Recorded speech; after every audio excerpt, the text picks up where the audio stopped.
Okay, so it's been about 5 days since Kobe passed away, and to be honest, I haven't really thought about it much at all. Um, I've just went through a lot lately, so like I didn't want to sit here and think about something like this. I wasn't really ready to like come to terms with it. Obviously, when I first heard the news, I cried that day a little bit. Then I pushed it to the back of my mind. My mom's been crying a little here and there throughout the whole week. She was a Laker fan. The reason I made this video, was simply just because, the Lakers Blazers game was on. It was the first Laker home game since the thing happened, right? And I heard Mark Jackson specifically mention something. They were talking about Kobe stories and, how Mark Jackson kind of like, sometime a while back, he was in a taxi in a different country, and he gets in, and I think Mark Jackson's wearing like a Kobe jersey or something, and then the taxi driver doesn't speak English. He looks at him, he's just like, he notices the jersey. He's like, Kobe Bryant, and he asked him in broken English, like, if you know Kobe Bryant, and Mark Jackson was just like, yes, I do. And then the taxi driver started like crying because Mark Jackson knew Kobe Bryant, right? So that's like a Kobe story. So I figured I would share my own Kobe story and kind of start to come to terms with what's happened here.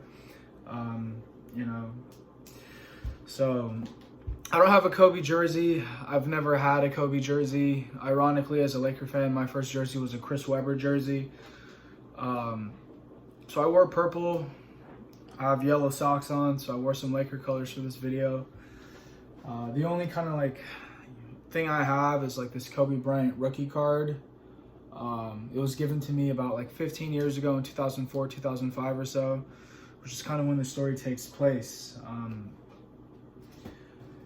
So basically this story takes place in Afghanistan, of all places, in about 2004, 2005.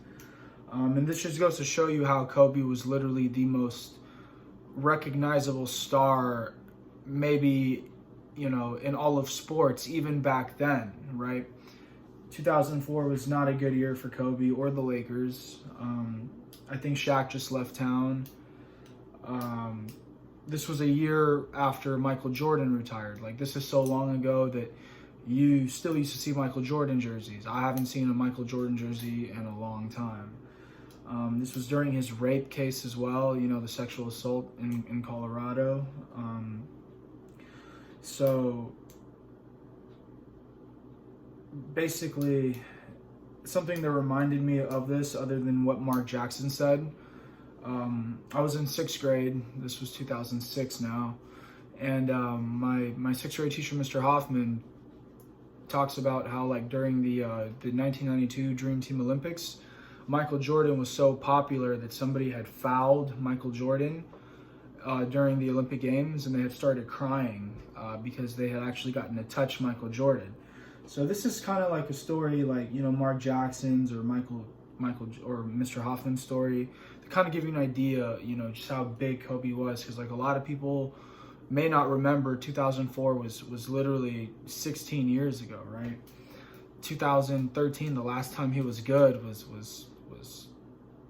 7 years ago, right, and counting. So my dad's in the Army, or I'm sorry, he's working for the Department of Defense. He's an agent for the DOD.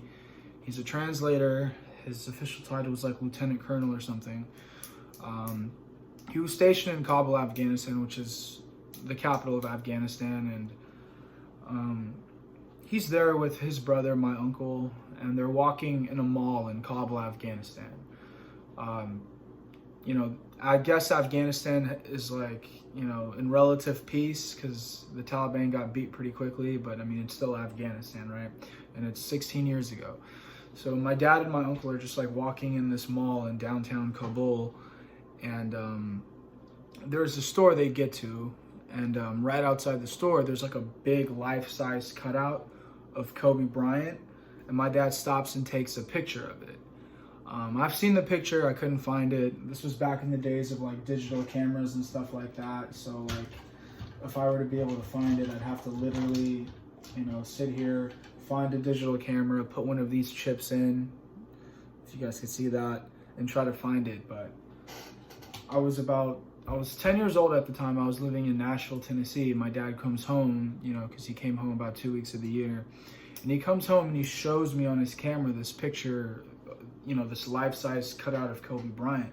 And I was young, but even back then at the age of 10, I kind of was like mind blown at the fact that like in Afghanistan, you know, this is the one athlete who has a cardboard cutout of him.